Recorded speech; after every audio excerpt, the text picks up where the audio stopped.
안녕하세요. 해양환경 지식나눔 온라인 라이브 특강 진행을 맡은 아나운서 박희진입니다.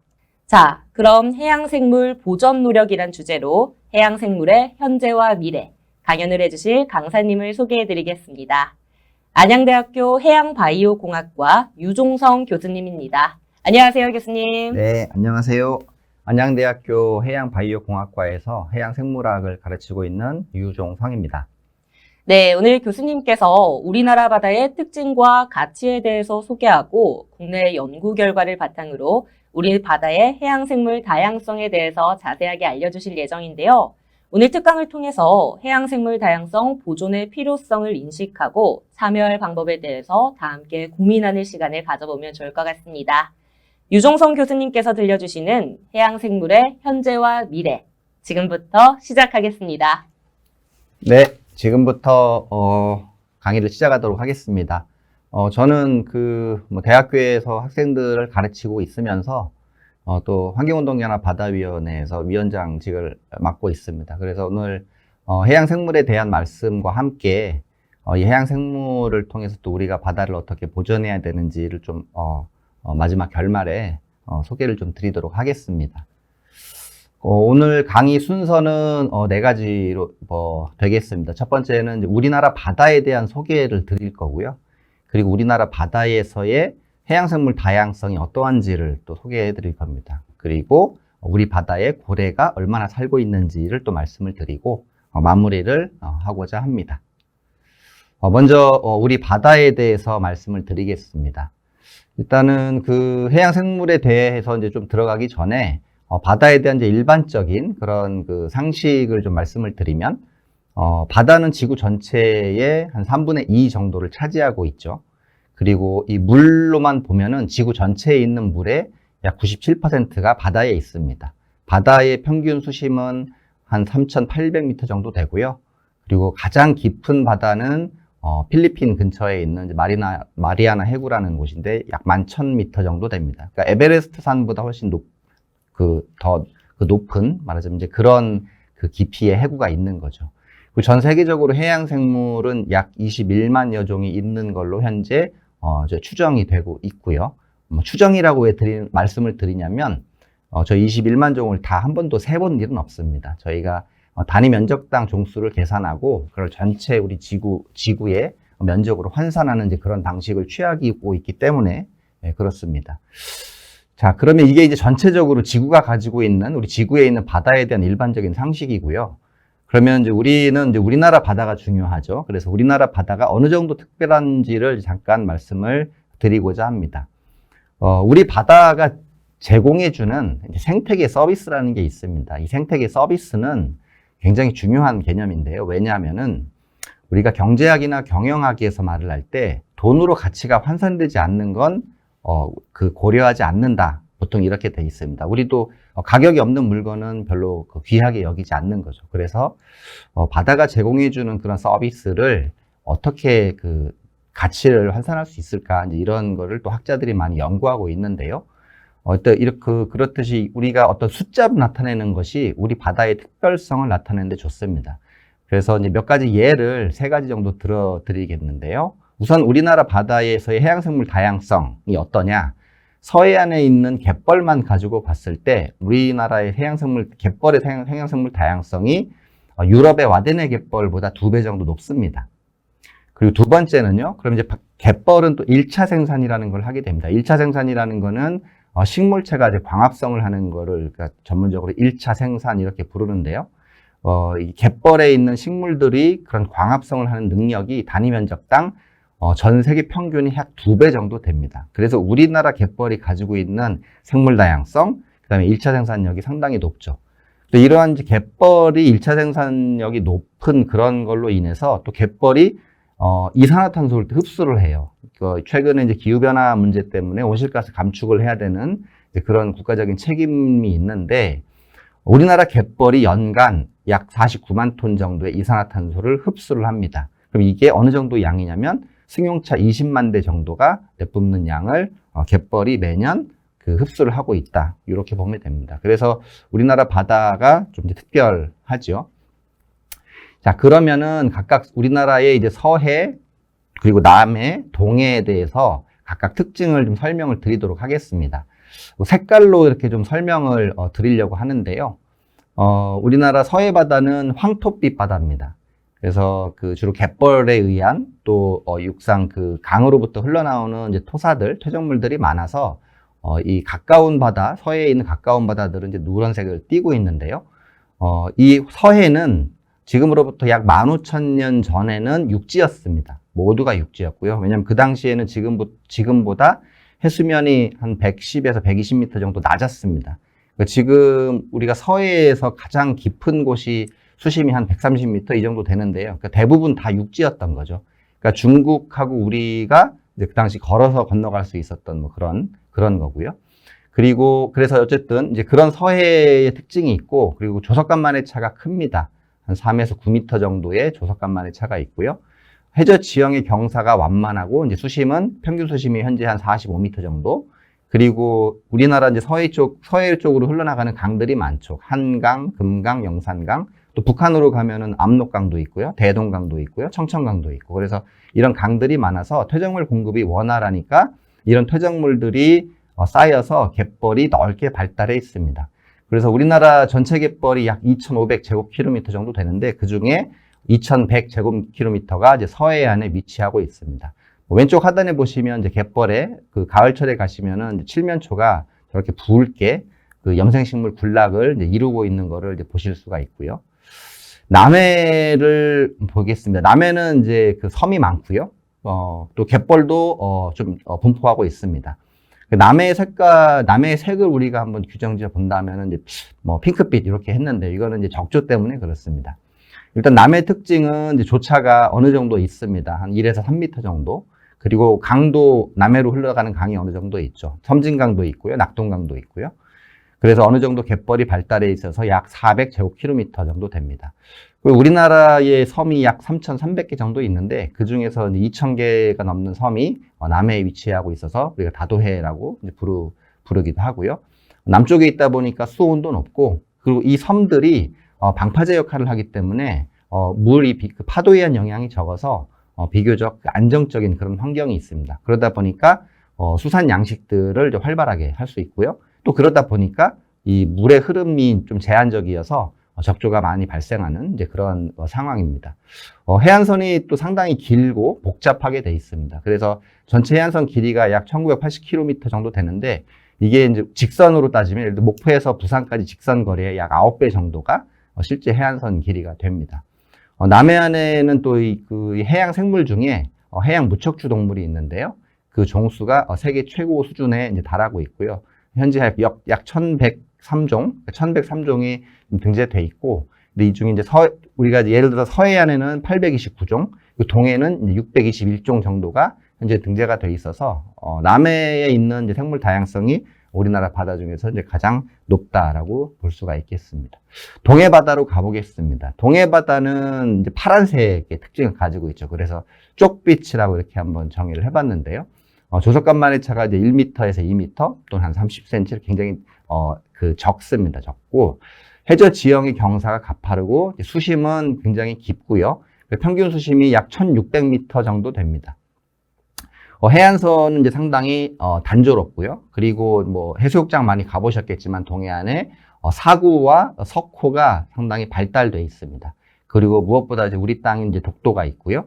그리고 동해의 특징은 남쪽에서 올라오는 한류와 북쪽에서 내려오는 난류, 남쪽에서 올라가는 난류, 그리고 북쪽에서 내려오는 한류가 만나는 조경수역이라고 부르는데요. 이거는 난류에서 잘 살고, 그러니까 난류를 좋아하는 물고기가 있고요. 그 다음에 한류를 좋아하는 물고기가 있습니다. 이 한류는 우리나라 한류를 얘기하는 게 아니라 이제 차가운 물의 한류를 얘기하는 겁니다. 그래서 따뜻한 물에 사는 물고기, 그리고 차가운 물에 사는 물고기들이 서로 어우러지는 이제 그런 조경 수역을 이루고 있어서 굉장히 이제 풍부한 그런 그 수산 어획을 또 보이고 있는 곳이기도 합니다.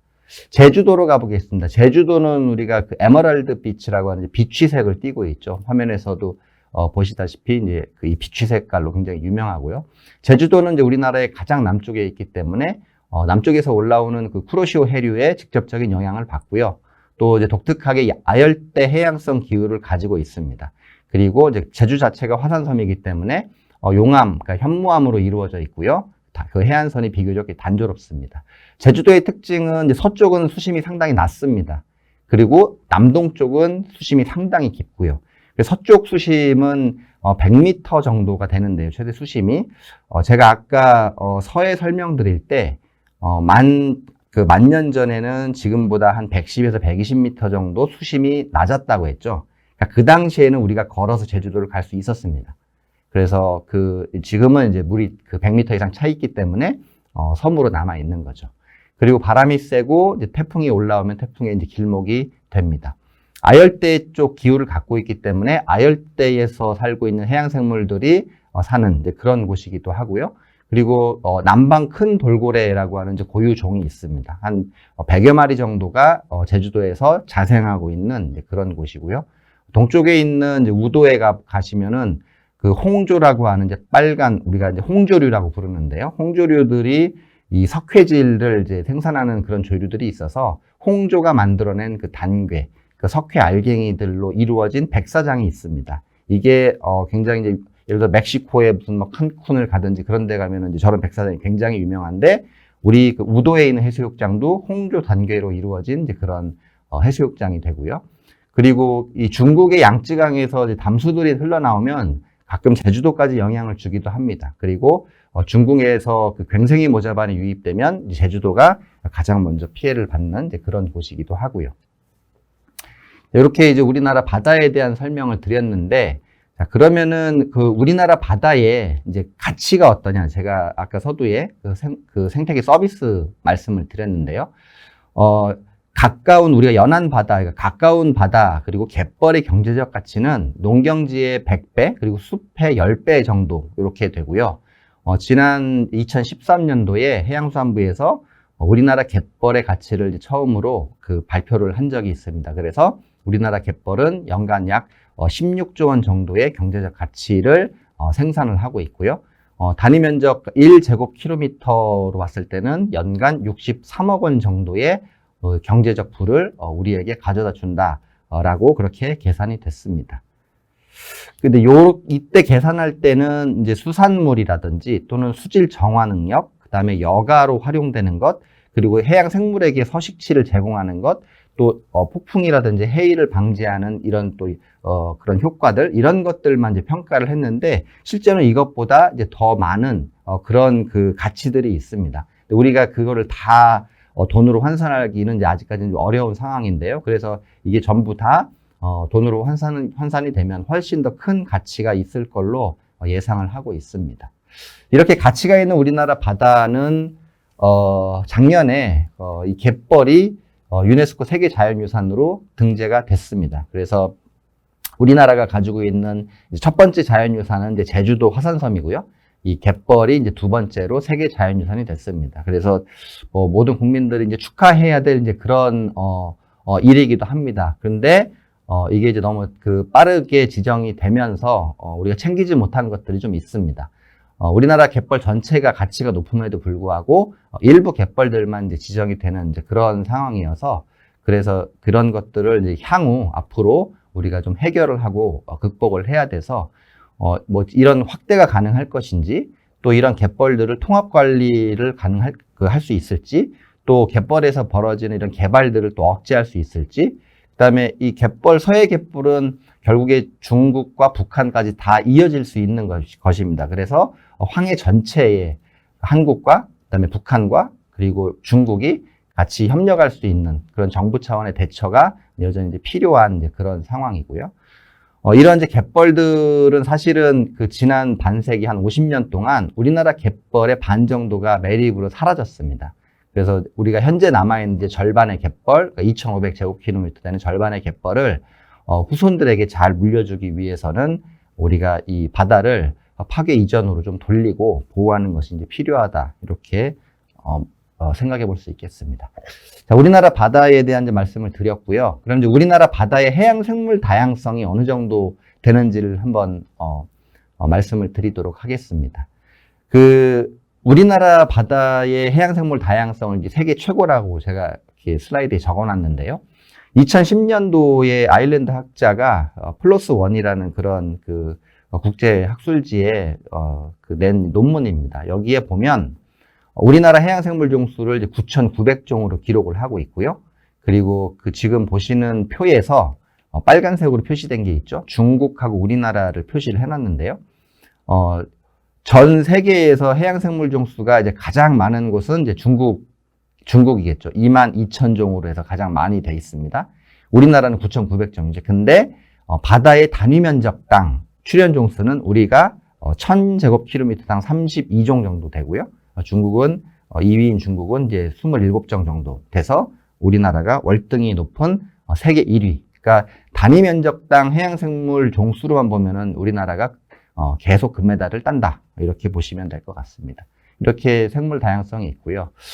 이런 좀 전에 보여드렸던 건 이제 외국에서 나왔던 외국 학자가 냈던 논문인데 우리나라의 해양생물 다양성에 대해서 작년에 서울대학교 김종상 교수님 연구실에서 우리나라 최초로 우리나라 해양생물 다양성을 집대성해서 논문을 낸 적이 있습니다. 그래서 이 논문에서는 그 해양생물 중에 대형 저서 무척추 동물이라고 있습니다. 오른쪽에 보시면은 갯지렁이도 보이고요, 조개도 보이고, 성게도 있고, 개도 있고 하죠. 이런 것들이 그 대형 저서 무척추 동물이라고 불리는 것들입니다. 그래서 이런 큰 동물들만 봤을 때 약 1,900종 정도가 있다라는 게 이제 국제적으로 공식적으로 처음 알려지게 됐습니다.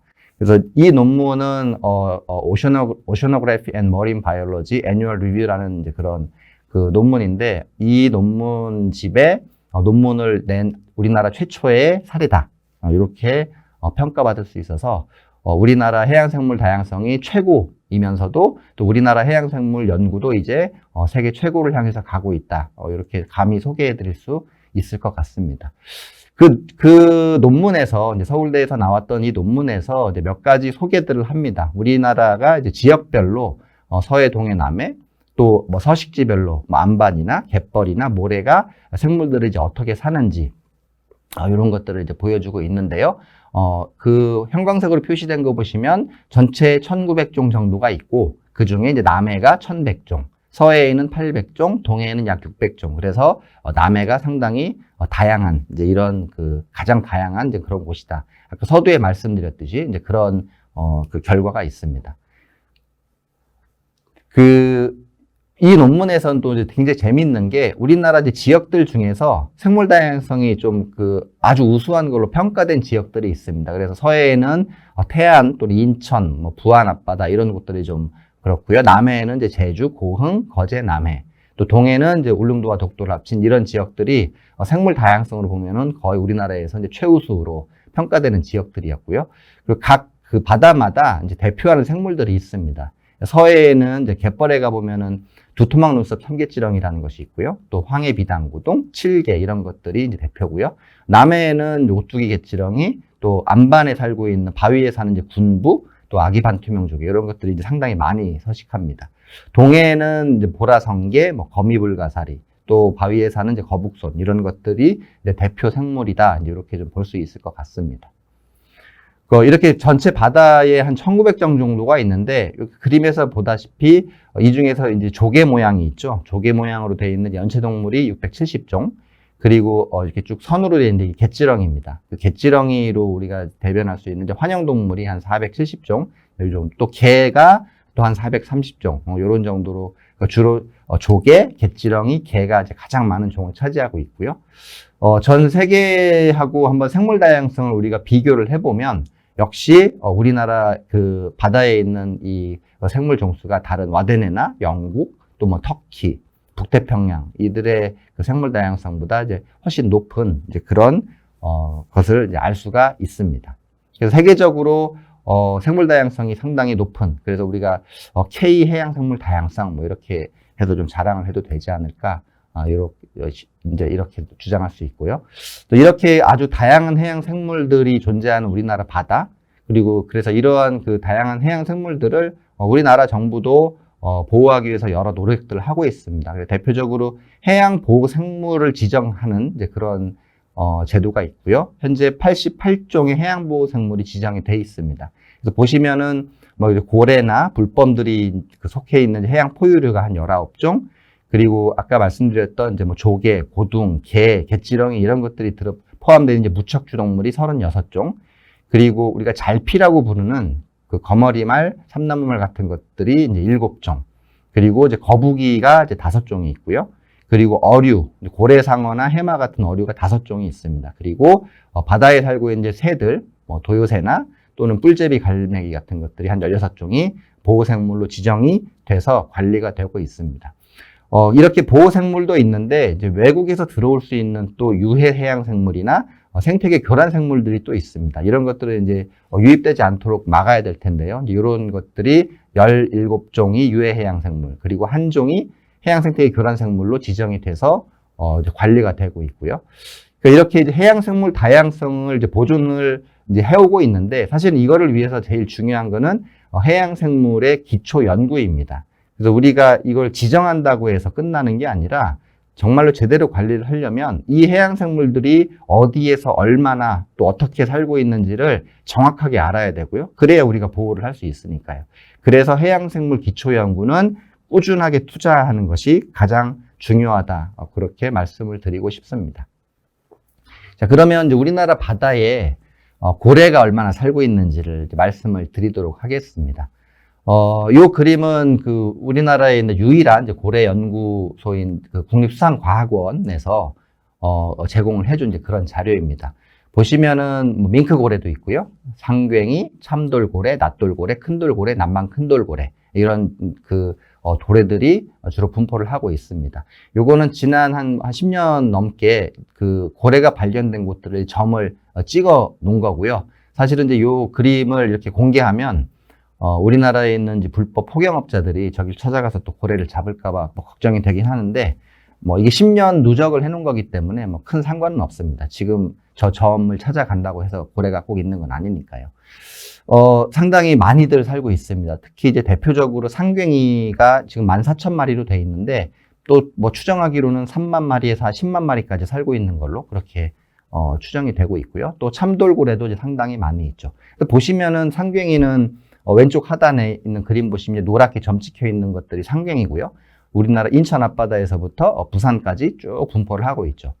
오른쪽 위에 보시면 이제 참돌고래, 파란색 점 찍혀 있는 거 보시면 이제 동해 쪽으로 이렇게 그 점들이 찍혀 있습니다. 이걸 가만히 보면은 상괭이하고 참돌고래가 서로 이렇게 세력권을 이루면서 참돌고래는 이제 동해권의 세력, 상괭이는 서해와 남해의 어떤 세력, 이런 거를 이루고 있구나라고 하는 또 그런 것도 우리가 좀 느껴볼 수가 있을 것 같고요. 그리고 특징적으로는 또 그 우측 하단에 네모 박스에 가만히 1820 아래쪽에 보시면 범고래라고 있을 건데요. 그 범고래가 빨간색으로 되어 있는데, 그 위쪽으로 가보시면 점 2개가 빨간색으로 되어 있는 게 있을 겁니다. 우리나라에는 범고래도 살고 있다. 그래서 얼마 전에 그 뉴스에 이 범고래 또 그 영상이 한번 나와서 기사화된 적도 있습니다. 그래서 우리 바다에는 우리가 생각하는 것보다 상당히 많은 고래들이 살고 있다. 이런 점을 꼭 말씀을 드리고 싶고요. 이런 고래에 대한 연구도 이제 그 본격화되기 시작을 했는데요. 상괭이에 관련돼서 이건 이제 저희 연구진에서 새만금 방조제 바깥쪽에 있는 이 상괭이들이 시간대별로 어떻게 분포하는지 이런 거를 이제 연구를 해본 적이 있습니다. 그래서 이걸 보시면은 오른쪽에 이제 이 지도가 있는데, 그 중에서 이제 왼쪽에 3개는 이 방조제 문을 열었을 때의 상괭이 분포고요. 오른쪽에 있는 3개는 방조제 문을 닫았을 때의 이제 상괭이 분포도입니다. 그리고 위에 2개는 3월달, 그다음에 중간에는 4월달, 가장 아래에 있는 2개는 5월달의 자료인데요. 대충 보시면 왼쪽에 있는 이 지도가 오른쪽에 있는 것보다 검정색이 더 진하죠. 그러니까 문을 열고 있었을 때 상괭이들이 더 많이 오더라라고 하는 이제 그런 상괭이 어떤 행동을 보여주는 거고요.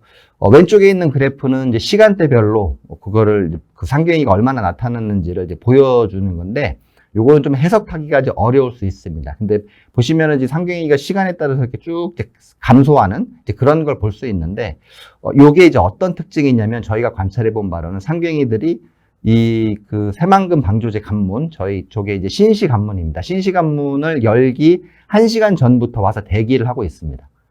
그게 왜 그럴까 이제 생각을 해보니까 새만금 방조제 안쪽에 있는 이제 숭어들이 문을 열면 나오기를 기다렸다가 이제 먹기 위해서 그래서 1시간 전부터 기다리는 게 아닌가 이제 그렇게 이제 추측을 이제 해볼 수도 있고요. 그래서 이러한 연구들을 보면 우리가 고래에 대한 재미있는 또 이런 스토리들도 만들어낼 수 있다.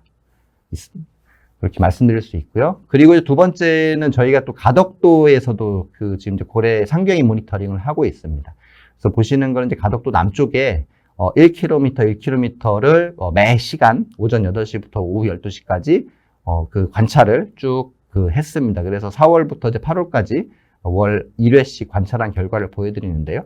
오른쪽 하단 그 아래쪽 그래프를 보시면 4월, 5월, 6월, 7월 달에는 한 시간에 한 10마리 정도씩 그게 이제 관찰이 되다가 지난 8월 달에는 평균 80마리 정도가 관찰이 됐습니다. 그래서 요런 굉장히 많은 이제 상갱이들이 관찰이 되고요. 시간대별로는 또 왼쪽 그래프에 보시면 8시부터 아침 8시부터 또 오후 2시까지 얘네들이 시간대별로 이제 어떻게 나타나는지 이제 이런 것들을 저희가 계속 자료를 보고 있고요. 지금까지 관찰을 해온 바에 의하면 보통 상갱이들이 이제 아침 시간대에 많이 오고 또 점심 시간대도 많이 옵니다. 그래서 상갱이들도 사람처럼 밥때가 되면은 숭어들이 많이 있는 곳으로 좀 찾아오는구나. 이런 것을 우리가 또 추측을 또 해볼 수 있는 이제 그런 내용도 되겠습니다. 요 상갱이에 대한 저희가 요 가덕도에서 찍었던 저희 영상을 이제 한번 보여드릴 텐데요. 한 3분 정도 우리나라 바다에 상갱이가 얼마나 많이 사는지를 한번 보시겠습니다. 여기는 지금 어디인가요? 지금 저 멀리 보이는 섬이 거제도입니다. 네, 거제도이고 지금 우리 화면 아래쪽이 가덕도입니다. 그래서 이 사이에 있는 바다가 이제 가덕수로라고 부르는 이제 그런 바다고요. 지금 저기 있는 저 배는 그 부산 신항으로 네. 화물을 이제 내리기 위해서 들어가는 이제 컨테이너 선박이 되겠습니다. 자, 화면이 조금 아래쪽으로 이제 보이기 저 시작하죠. 하얀 게 뭔가요? 예, 저 하얀 게 바로 좀 전에 말씀드렸던 상갱이입니다. 그러면 이 가덕수로 여기서는 상갱이를 많이 볼 수 있는 건가요? 네, 이 가덕도 주변에는 숭어가 상당히 많이 서식을 하고 있고요. 그리고 전통적으로 이제 숭어잡이 하는 숭어들이라고 하는 그런 전통어업도 여기 이제 있는 이제 그런 상황이라서 숭어들이 하여튼 많아서 네. 상갱이들이 이 지역에 상당히 많이 몰려들고 있습니다. 그럼 혹시 이거 촬영하신 거는 몇 월쯤인가요? 저희가 8월 한 20일경에 이 영상을 이제 촬영을 했고요. 보시면 8월? 계속 보이죠. 네. 8월 달에 이제 상갱이들이 많다고 하셨는데 그러면 8월에 숭어가 많아서 상갱이들도 많은 건가요? 네, 맞습니다. 그래서 8월 달에 물고기들이 많아서 이제 많은 걸로 그렇게 저희가 이제 추정이 되고요. 최근에 10월 달에 진해만의 정어리 떼가 많아서 이제 폐사됐다라고 하는 이제 그런 네. 뉴스들을 보셨을 건데요. 사실은 이제 굉장히 슬픈 뉴스이긴 한데 아마 그렇게 많이 폐사가 됐던 이유는 예년에 비해서 이 정어리가 상당히 많이 그렇게 이제 출현을 했기 때문이고 따라서 상갱이들이 이 지역에 많이 몰려든 것 같습니다. 근데 화면을 보면 이 상갱이들이 한 두세 마리씩 같이 다니는 것 같은데요. 그죠? 지금도 네. 여기 보면은 두 마리씩 짝지어 다니죠. 네. 상갱이들이 이제 행동하는 건 다 이유가 있는데요. 짝지어 다니는 거는 이제 짝지어 다니는 이 모녀지간이거나 뭐 모자지간이거나 이럴 수도 있고요. 때로는 이제 연인들끼리 짝지어서 저렇게 이제 돌아다닌다 이렇게 보시면 되겠는데요. 그러면 이 상갱이도 무리 생활을 하는 친구들인가요? 예, 상갱이도 이제 무리를 지어 다니면서 그렇게 생활을 하고 있습니다. 보시면은 지금 한 화면에 상갱이가 굉장히 많이 있죠. 그래서 예, 지금 보시면 아래쪽에 하얀색으로 보이는 게 네. 물고기가 아니라 전부 우리나라 토종 돌고래인 상갱이입니다. 그러면 이 상갱이는 사계절 내내 관찰을 할 수 있는 건가요? 예, 상갱이는 우리나라에서 계속 까치처럼 네. 우리나라에 살고 있는 그런 토종 돌고래라서 1년 사시사철 가면은 이제 볼 수 있는 이제 그런 돌고래입니다. 자, 이렇게 화면을 다 보셨죠? 네. 우리나라 바다에는 이렇게 상갱이들이 이제 많이 살고 있는데요. 이제 요거는 조금 이제 예민할 수도 있지만 어쨌든 저희가 지금 제가 보여드렸던 이 상괭이가 있는 요 지역에 이제 가덕도 신공항 건설이 예정이 돼 있고요. 또 진해 신항도 건설이 예정이 돼 있습니다. 그래서 이러한 이제 바다에서 뭐 개발, 우리가 필요에 의해서 이제 개발을 하죠. 공항도 필요하고 뭐 항구도 필요하기 때문에 짓는데, 근데 이제 우리가 우리나라 바다에 도대체 고래가 얼마나 있는지 최소한 이 정도는 좀 알고, 우리가 뭔가 쓰려고 하는 바다에 어떤 생물들이 살고 있는지는 우리가 좀 보면은 좋겠다, 이런 생각이 듭니다. 오른쪽에 있는 거는 그 이제 MBC의 김민욱 기자가 그 뉴스데스크에서 방영한 이제 그런 그 기사인데요. 요 제목을 한번 쳐보시고 지구 한 바퀴 뭐 상괭이 이렇게 치시면 그 기사가 있을 테니까, 제가 동영상을 저작권 때문에 이제 보여드리지 못하고 유튜브에서 한번 검색해서 보시면 될 것 같습니다. 그러면 이 상괭이는 사람한테 조금 친화적인 동물인가요? 상괭이는 성격이 상당히 수줍음을 많이 탑니다. 그래서 우리가 가면은 좀 약간 이제 피하고, 피하는 이제 그런 동물이고, 그리고 상괭이는 아까는 우리가 이제 위에서 상괭이를 바라봤기 네. 때문에, 잘 보이는데, 실제로 배를 타고 상괭이를 보려고 하면, 상괭이는 등지느러미가 없습니다. 네. 등지느러미가 없어서 일반적으로 관찰하기는 굉장히 힘들거든요. 그러면 저희가 만약에 배를 타고 상괭이를 관찰하러 나갔다. 그러면 아까 사진처럼 상괭이를 관찰하기는 조금 많은 수의 상괭이를 관찰하기는 조금 어렵겠네요. 그렇죠. 어려울 수도 있어서, 그래서 사실은 이제 이런 우리나라 바다, 그러니까 상괭이들을 어디에 가면, 네. 또 언제 가면 네. 많이 볼 수 있을지, 이런 정보들이 있으면 좋겠죠. 네, 맞아요. 그래서 그런 정보를 좀 많이 확보를 해야 이 상괭이에 대한 이 관광이 좀 활성화될 수도 있을 것 같고요. 그래서 제가 아까 서두에 말씀드렸듯이 해양 생물에 대해서 기초 연구에 많은 투자가 이루어져야 네. 한다는 게, 이런 것들을 상당히 많이 연구를 해야만 그런 우리가 필요로 하는 그런 정보들을 얻을 수가 있는 거죠. 그러네요. 그러면 이 상괭이가 3만 마리 정도 서식을 하고 있다고 들었는데요. 네. 우리나라에만 이렇게 많은지 아니면 전 세계적으로도 상괭이가 개체 수가 엄청 많은지도 궁금합니다. 좋은 질문이세요. 네. 그러니까 상괭이는 사실은 우리나라에는 굉장히 많은데 전 세계적으로 봤을 때는 멸종위기종입니다. 그러니까 IUCN에서 이미 멸종위기종으로 등재를 해놨고요. 물론 이제 상괭이하고 좀 종이 다른 것들이 뭐 아라비아 반도까지, 인도 아라비아 반도까지 이제 분포를 하고 있긴 하지만, 우리나라에 살고 있는 종은 우리나라에 대부분 이제 살고 있기 때문에, 사실은 어떻게 보면 전 지구에서 상괭이들이 우리나라의 바다에 어떻게 보면 피난 와서 살고 있다, 이런 게 있기 때문에 네. 우리가 상괭이를 보호하지 않으면 상괭이는 지구상에서 없어질 수 있습니다. 그래서 상괭이를 만약에 보호하지 못하면 우리 후손들은 상괭이를 못 보겠죠. 우리뿐만 아니라 저기 아프리카에 있는 사람들도 이제 못 보겠죠.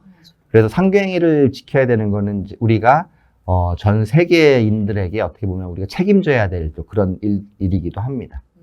이렇게 이제 상괭이도 많고 우리 바다에 고래도 많아서 저희가 이 고래 관련 이제 고래의 위치를 기록할 수 있는 그런 앱을 하나 저희가 개발을 했어요.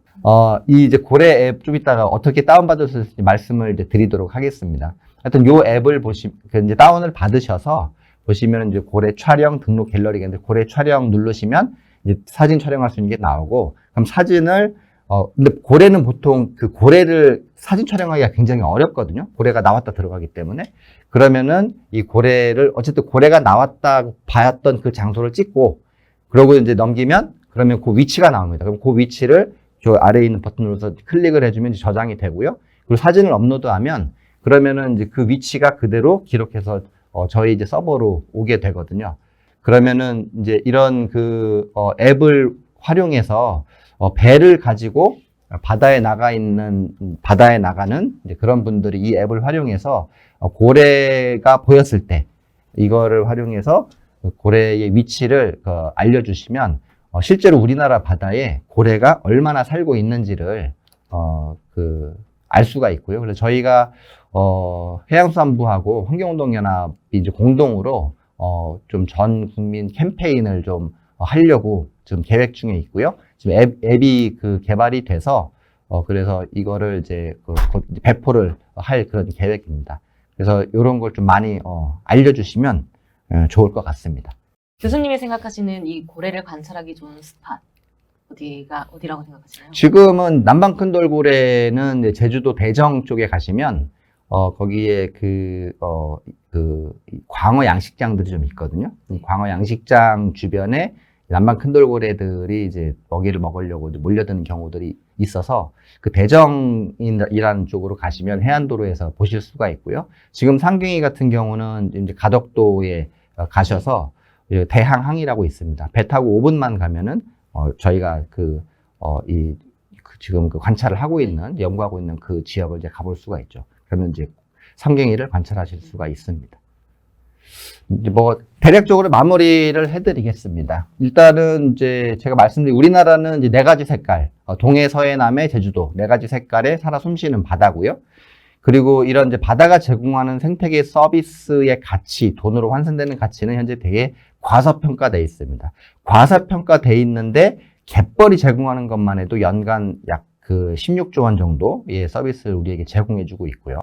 그리고 우리나라 해양생물 다양성은 단위 면적당 세계 1위. 그래서 세계 최고 수준이다라는 것을 좀 자랑스럽게 생각하시면 될 것 같고요.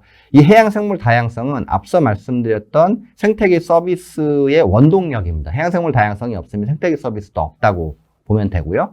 그래서 이건 우리가 잘 이용도 하지만 잘 보존해서 후세에게 고스란히 물려줘야 될 또 그런 책임이 우리한테 있고요.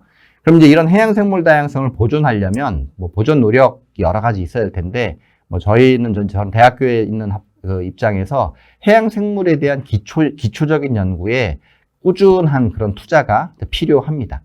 그리고 우리나라 바다에는 생각보다 고래가 아주 많이 살고 있고요.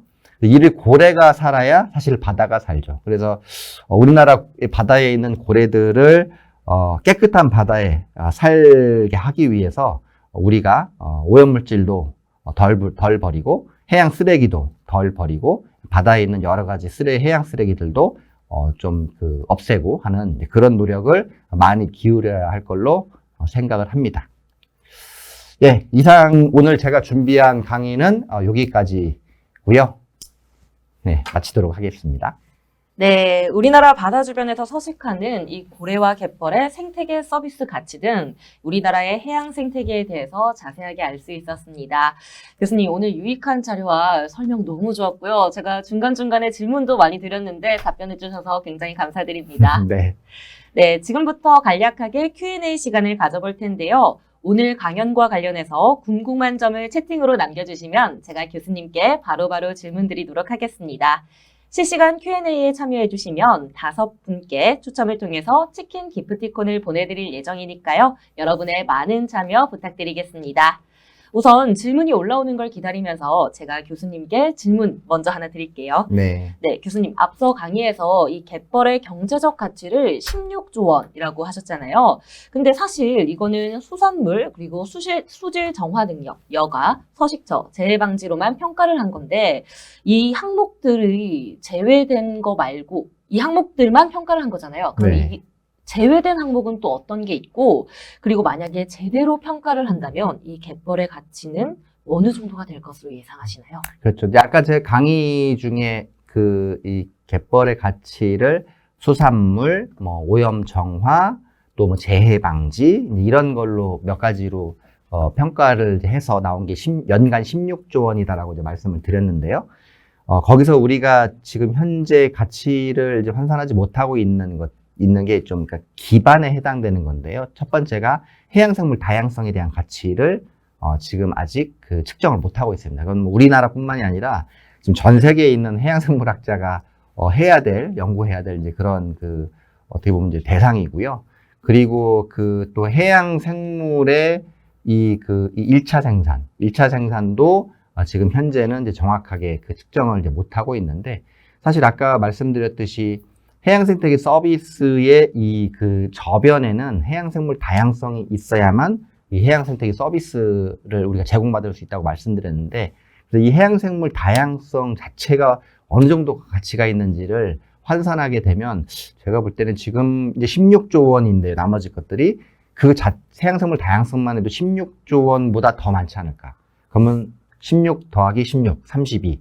그럼 최소한 32조 원 이상, 최소한 그 정도는 충분히 나올 거라고 예, 와. 추정이 됩니다. 우리나라 갯벌의 가치가 이렇게 높다는 것 교수님 말씀을 통해서 다시 한번 알게 되었습니다. 네. 다음은 이제 시청자분들의 질문 받아볼 텐데요. 위재은님의 질문입니다. 이 시민참여 고래 모니터링 어플이 만들어졌다고 하셨는데요. 배포 일정이 자세한 게 나온 게 있나요? 그리고 또 다른 사람들이 설정한 고래 위치도 함께 볼 수 있는지도 궁금하시다고 합니다. 네, 지금 일단 일정은 제가 좀 전에 이제 이 시스템상의 오류로 인해서 충분히 이제 내용을 설명을 못 드렸는데, 뭐 일정은 지금 이제 협의 중이고요. 협의 중이고, 곧 조만간, 나오게 되면은 아마, 환경운동연합에서, 이거를 국민들께 이렇게 알리는 이제 그렇게 이제 할 그런 계획이 있고요. 그리고 다른 사람들이 이제 볼 수 있느냐. 일단은 한 달 정도를 묶어서 발견된 것들을 계속 이 뉴스레터 형식, 온라인 뉴스레터 형식으로 이제 배포를 할 이제 그런 계획에 있습니다. 저희가 우려하는 거는 뭐냐면 사실은 이제 고래의 위치를 알게 되면 우리나라에 아직도 불법 포경하는 그런 이제 불법 포경이 이제 이루어지고 있습니다. 그래서 가끔 보면은 이제 해경이 단속하는 그런 기사들이 올라오는데요. 그래서 거기에 이제 이용될 수 있기 때문에 그래서 저희가 그거를 막기 위해서는 한 달 정도를 이제 누적시켜서 그렇게 해서 과거 걸 보여드리면 그러면은 고래를 보호하는데도 괜찮지 않을까 이제 그런 생각을 하고 있어서요. 어쨌든 요거는 조금만 기다려 주시면 그러면 저희가 이제 다른 채널로 알려드리도록 하겠습니다. 네, 배포가 된다면 저도 한번 설치를 해봐야겠습니다. 네. 네, 황선비님의 질문인데요. 유네스코 갯벌 등재에서 누락된 것은 무엇이 있나요? 아, 네. 이거 굉장히 좋은 질문이신데, 또 굉장히 길게 설명을 드려야 되는데, 사실은 이게 이제 장소로만 보면요. 장소로만 보면 지금 현재 5개의 갯벌이 이제 지정이 돼 있고요.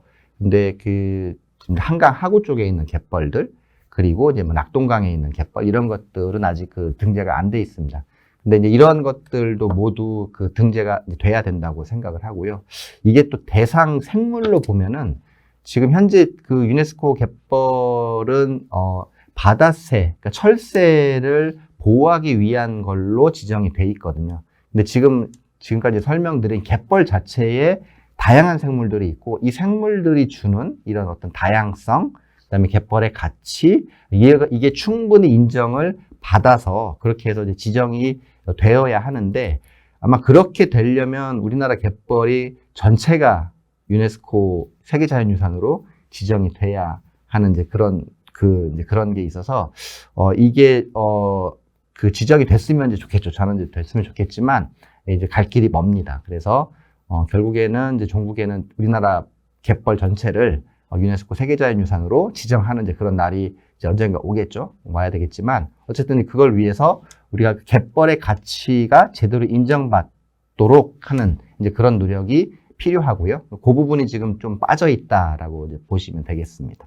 네, 답변 감사드립니다. 다음은 이준호님의 질문인데요. 충남 가로림만의 해양보호구역 등 이 지정 배경이 상갱이 보호 등으로 알고 있는데요. 이 일반 국민 수준에서 해양보호 생물을 보호할 수 있는 구체적인 대략 행동들이 어떤 것들이 있을까요? 일단은 제가 해양생물 다양성을 우리가 보존하고 하려면 해양생물 기초연구가 필요하다고 말씀을 드렸는데 그거랑 연결이 됐다고 볼 수 있는데요.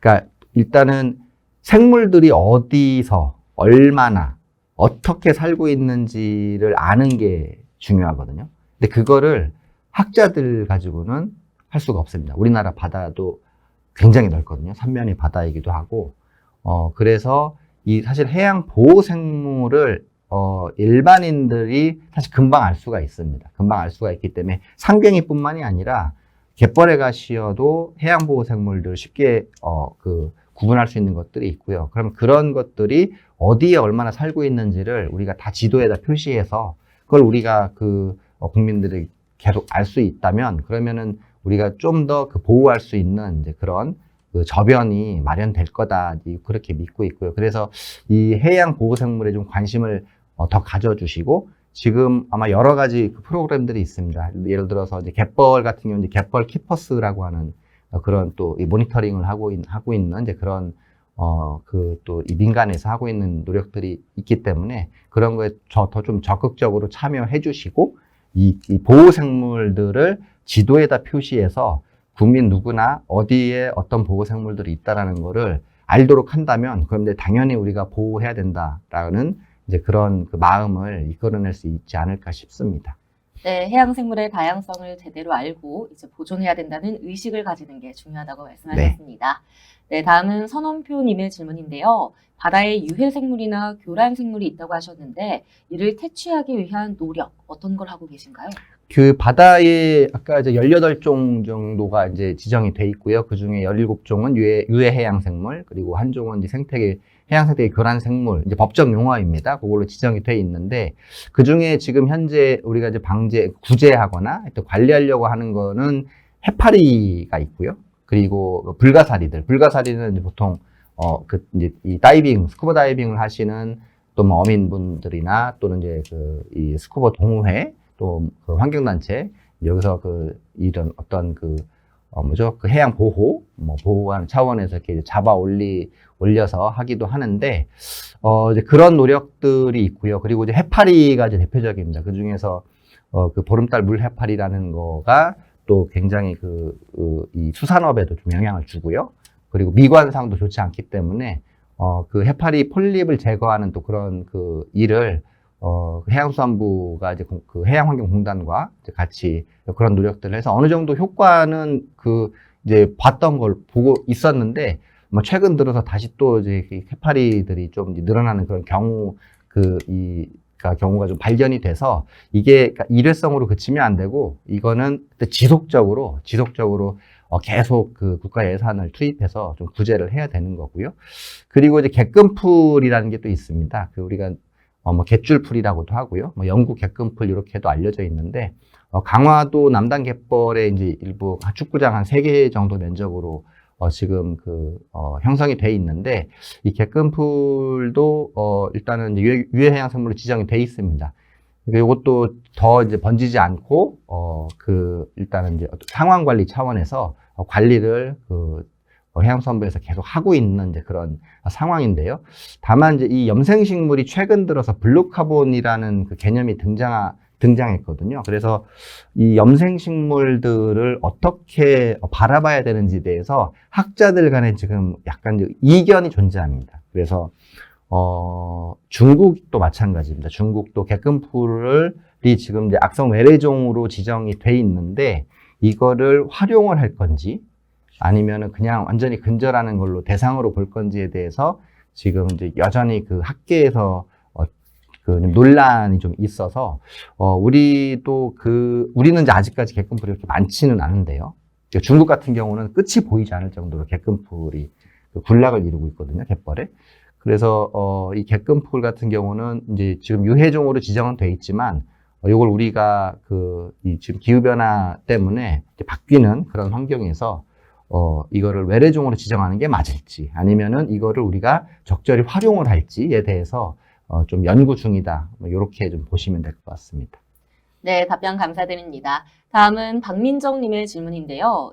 귀신고래가 예전에는 발견되기도 했었는데 이제는 우리나라 주변에서는 이 귀신고래가 완전히 사라졌는지 궁금하다고 하십니다. 네, 일단은 귀신고래가 저도 기사로 보면은 언제죠? 1980년대인가 70년대에 마지막으로 관찰이 되고 이제 관찰이 안 된다 이렇게 이야기가 되고 있어서 참 안타깝거든요. 안타깝고 그리고 또 이제 하나 말씀드릴 게 우리나라 동해가 귀신고래 회유 해면이라고 천연기념물로 지정이 돼 있어요.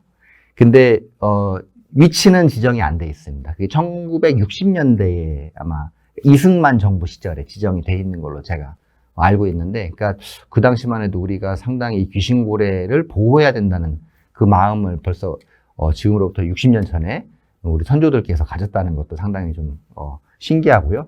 그래서 어쨌든 이제 귀신고래가 지금 관찰이 안 되고 있어서 상당히 이제 아쉬운데, 사실 이제 귀신고래는 이제 공식적인 학명으로는 우리가 그 이제 회색고래라고 부르거든요. 그레이 웨일이라고 하는데 그게 북동 태평양 그 그룹이 있고요. 북서태평양 그룹이 있습니다. 그러니까 북동 태평양은 태평양의 북동쪽, 다시 말하면 미국, 멕시코, 미국, 캐나다, 알래스카 이쪽에 살고 있는 게 있고요. 그 다음에 북서태평양 귀신고래는 대만, 중국, 우리나라, 일본 거쳐서 러시아로 가는 이제 그런 그 북서태평양 그룹이 있습니다. 이 두 그룹이 지금 이제 태평양에 존재하는 이제 회색고래, 귀신고래의 두 그룹인데요. 그 미국 쪽에, 미국 캐나다 쪽에 있는 그 그룹들은 미국에서 예전에 멸종위기종으로 지정을 했다가 상당히 그 복원이 많이 돼서 그래서 몇 년 전에 그 멸종위기종에서 이제 해제한 이제 그런 경우가 있을 만큼 굉장히 많이 살고 있고요. 그 다음에 이 북서태평양, 우리나라, 일본, 뭐 대만 이쪽에 있는 거는 뭐 그 보호종으로 지정은 안 돼 있는데 지금 이 귀신고래가 대만에서 러시아 저 앞에 있는 오호츠크 거쳐서 베링해까지 회유를 합니다. 그러니까 겨울철에는 이제 겨울을 나기 위해서 남쪽으로 내려오고요. 그다음에 여름철에는 먹이를 먹기 위해서 북쪽으로 올라가거든요. 사실 그 회유 경로에 우리나라 동해바다가 있기 때문에 그래서 이제 지나다녔었는데 이게 이제 뭐 일제시대 등등 해서 다 이제 잡다 보니까 우리나라 바다를 거쳐가는 이 귀신고래가 어떻게 보면 이제 다 죽은 거죠. 예. 근데 여전히 대만에서 새끼를 낳고 겨울을 나고 그리고 먹이를 먹기 위해서 봄철에 쭉 그 베링해 쪽으로 올라가는 그런 그 귀신고래 무리는 여전히 있습니다. 그래서 귀신고래 제가 말한 그 북서태평양 이 그룹이 우리나라를 지금 이제 안 지나가는 거죠. 사실은 이제 그렇기 때문에 아까 우리나라 주변 바다에는 귀신고래가 뭐 이제 있는지에 대한 이제 그런 질문을 독자분께서 해주셨는데 전체적으로 태평양의 관점에서 보면 일단은 이제 아직까지는 있고요. 다만 그 중에 그 우리나라를 거쳐가는 귀신고래가 지금 현재 70년대 이후로 발견되지 않고 있는 이제 그런 상황이거든요. 그래서 어떻게 보면 이제 굉장히 아쉽고요. 이제 그 이면에는 또 뭐가 있을 수 있냐면 일본은 여전히 포경 국가입니다. 그러니까 포경이 합법화되어 있는 국가이기 때문에 그래서 일본에서 이제 귀신고래를 뭐 잡는지 안 잡는지 우리가 알 수가 없죠. 뭐 일본에서 그런 자료를 주지도 않을 거니까요. 그런 측면으로 봤을 때 이 고래 뭐 또 얘기가 좀 헛나갔는데 고래를 보호하고 하는 문제가 한 나라에서 할 수 있는 일도 아닌 또 그런 일이기도 합니다. 하여튼 귀신고래에 대한 건 질문을 해주셔서 그거에 대한 이제 좀 설명을 좀 길게 드렸습니다. 네, 다음은 장윤아님의 질문인데요. 우리나라 바다가 전 세계 바다와 비교했을 때 그렇게 크진 않잖아요. 근데 아까 교수님께서 강의를 하셨을 때 단위 면적당 해양생물 다양성이 세계 최고라고 하셨어요. 네. 그 이유는 무엇일까요? 예. 질문을 아주 잘해 주셨습니다. 제가 강의에다 빼먹은 것 같아요.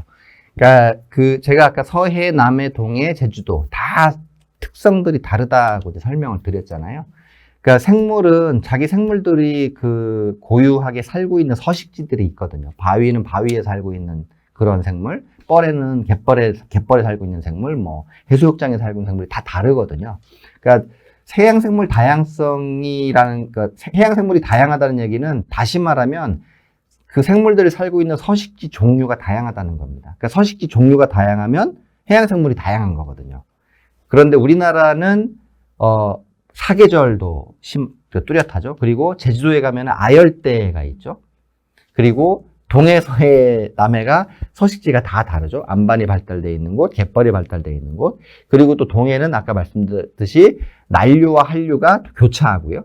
그러니까 굉장히 다양한 그런 이제 서식 환경이 서식지의 종류가 있기 때문에 그래서 우리가 비교 굉장히 좁은 바다 면적임에도 불구하고 해양생물 다양성이 전 세계 1위일 수 있는 이제 그런 이유죠. 아까 또 전체 종수로만 보면 사실 중국이 우리보다 많습니다. 근데 중국 바다가 우리보다 훨씬 넓기 때문에 그래서 바다 면적으로 나누면 우리나라 바다가 가장 단위 면적당 해양생물 다양성이 높다. 그래서 저는 이제 요거를 어떻게 다시 표현할 수 있냐? 작은 고추가 맵다. 이렇게 표현을 또 하고 싶습니다. 네, 우리나라의 서식지 환경이 너무나도 좋기 때문에 이 해양 생물이 다양한 것 같습니다. 다음은 전홍은님의 질문인데요. 이 상갱이가 아까 멸종위기 동물이라고 하셨는데 그래도 특히 우리나라에서만 많다라고 하셨잖아요. 그 이유가 무엇일까요? 이거는 네, 굉장히 좋으신 질문입니다. 저도 미처 생각을 못 했는데, 제가 상갱이 연구를 한 이제 2년 정도 됐는데, 연구 시작한 지가, 제가 지금 질문하신 거는 제 그 연구 가설로 제가 반드시 해야 될 연구 목표로 생각하고 한번 밝혀보도록 하겠습니다. 근데 다만, 왜 우리나라 바다에만 상갱이가 살고 있느냐라고 그렇게 이제 말씀을 하셨는데, 이거는, 그러니까 고래 입장으로 좀 생각해 봐도 될 것 같거든요. 그러니까, 예를 들면 이거 똑같아요. 우리나라 사람은 왜 우리나라에만 살까? 왜 중국 사람은 중국에만 살까? 적응이 그러니까 돼 있어서? 원래 그렇게 물론 그렇게 해석할 수도 있지만, 원래 그렇게 살았잖아요. 조상들도 거기 있었고. 그러니까 우리가 해양 생물을 바라볼 때, 그 장기간에 걸친 진화적인 관점에서 좀 보거든요. 그래서, 어쨌든 애초에 그럼 이제 고래의 그 조상은 누구였을까부터 이제 시작을 하는데, 그 상갱이가 우리나라 바다에 살고 있는 상갱이가 우리나라 바다에 있는 거는 이제 1, 2년 된 것도 아니고, 1, 2천 년 된 것도 아니고, 아마 수만 년, 수십만 년을 그렇게 이제 살아왔을 겁니다. 그리고 우리나라 바다가 그냥 우연일 수도 있고요. 살아서 적자 생존에 의해서 살아남다 보니까, 상갱이가 살아있었고, 아까 보시면은 큰돌고래하고 상갱이하고 동해하고 서남해를 이렇게 딱 나눠서 사는 것도 한번 보셨죠. 그래서 그런 것들이 굉장히 긴 세월 동안 수만 년, 수십만 년 동안에 거쳐서 형성된 그 진화의 결과입니다. 결과이기 때문에 그거를 이제 판단하는 게 뭔지 쉽지는 않지만 어쨌든 그런 결과에 의해서 그 상갱이가 우리 바다에 이렇게 많이 살고 있다는 건 어떻게 보면은 굉장히 축복인 거죠. 축복이라고 생각을 하고요. 이유에 대해서는 저희가 한번 밝혀보기 위해서 한번 노력을 해보겠습니다. 질문 아주 감사합니다. 네, 다음은 김경진님의 질문인데요. 초등학생 아들과 함께 듣고 있습니다. 이 해양생물의 다양성을 해치는 일 중에서 이 교수님이 지금까지 봤던 것 중에 가장 안타까웠던 적은 언제고 또 이 초등학생 친구들에게도 당부하고 싶은 말은 어떤 게 있을까요? 가장 해양생물 다양성을 해치는 게 여러 가지가 있는데 그 중에서 가장 피해를 많이 주는 게 매립입니다. 매립. 왜냐하면 매립은 바다를 그냥 없애는 거거든요. 그렇잖아요.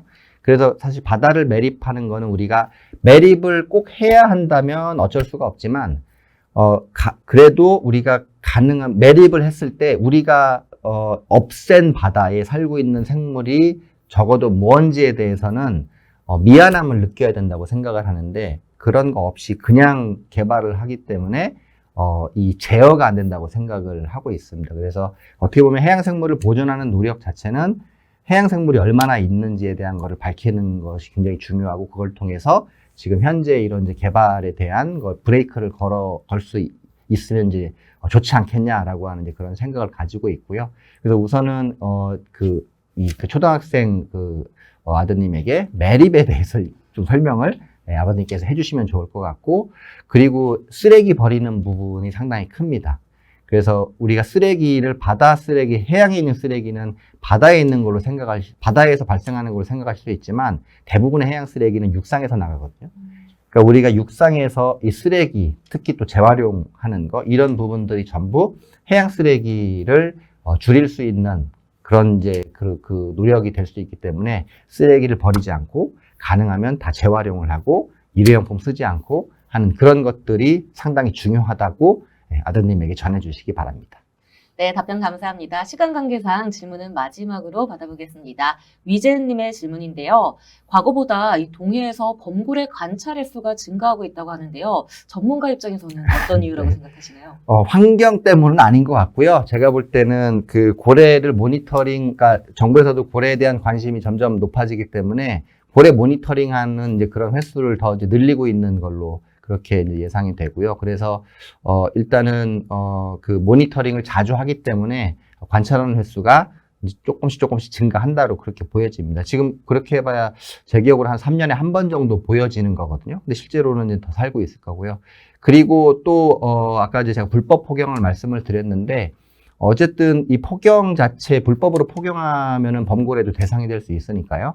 그래서 그런 것들이 좀 이제 근절되고 줄어들고 하는 것들이 이제 고래가 그 개체수가 늘어나는 이제 그런 효과가 있겠습니다. 그래서 뭐 최종적으로는 아직도 이제 고래고기가 좀 유통이 되고 있는데 그 고래고기가 이제 유통이 되지 않아야만 그 이 불법 포경도 없어질 거라고 이제 생각을 하고 있고요. 그래서 이 고래를 보호할 수 있는 이제 그런 좀 여건들이 만들어졌으면 좋겠습니다. 네, 질문은 여기까지 받도록 하겠습니다. 다양한 질문 보내주신 시청자 여러분, 다시 한번 감사드립니다. 오늘 이렇게 알찬 자료와 이 질문에 대한 답변, 이해가 쏙쏙 되게 설명해 주셔서 다시 네. 한번 교수님께 감사드립니다. 네, 감사합니다.